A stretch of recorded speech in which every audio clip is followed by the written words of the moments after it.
सती और पार्वती की कथा हिंदू धर्म में अत्यंत प्रसिद्ध और पवित्र मानी जाती है। यह कथा शक्ति दुर्गा के दो रूपों सती और पार्वती के रूपांतरण और शिवजी से उनके संबंध की गाथा है। नीचे इसकी प्रमुख घटनाओं का संक्षिप्त विवरण है। सती की कथा। सती प्रजापति दक्ष की पुत्री और भगवान शिव की पहली पत्नी थी। दक्ष को शिवजी का तपस्वी जीवन और उनके अवघड़ रूप पसंद नहीं था। एक बार दक्ष ने एक बड़ा यज्ञ आयोजित किया, जिसमें उसने जानबूझकर शिवजी को आमंत्रित नहीं किया। सती को यह अपमान सहन नहीं हुआ और वह यज्ञ में पहुंची। वहां उन्होंने अपने पिता से शिव का अपमान बंद करने को कहा, लेकिन दक्ष ने शिवजी की निंदा की।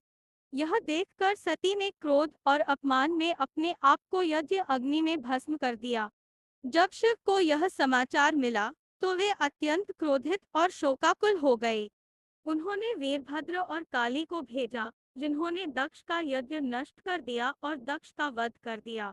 बाद में शिवजी ने दक्ष को पुनर्जीवित कर दिया, लेकिन उसके सिर की जगह बकरी का सिर लगा दिया।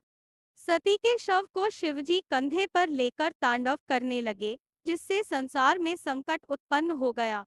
तब विष्णु जी ने अपने चक्र से सती के शरीर के टुकड़े कर दिए। जहाँ जहाँ ये टुकड़े गिरे, वहाँ शक्तिपीठ बने। पार्वती की कथा। सती ने शिव से पुनर्मिलन की इच्छा से हिमवान और मैना के घर पार्वती के रूप में पुनर्जन्म लिया। पार्वती ने बाल्यकाल से ही शिवजी को पति रूप में स्वीकार किया और कठोर तपस्या शुरू की। उनकी तपस्या से प्रसन्न होकर शिव प्रकट हुए और अंततः पार्वती से विवाह किया।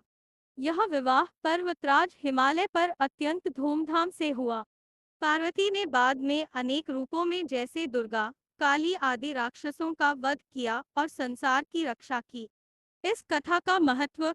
यह प्रेम, तपस्या और शक्ति की प्रतीक कथा है। यह दिखाती है कि सच्चा प्रेम आत्मा से होता है, रूप या वैभव से नहीं। सती का आत्मोत्सर्ग और पार्वती की तपस्या स्त्री शक्ति के आत्मसम्मान और संकल्प का प्रतीक है। अगर आप चाहे तो मैं इस कथा को और विस्तार में या किसी विशेष शैली जैसे कविता, कहानी रूप, बच्चों के लिए आदि में भी लिख सकता हूँ।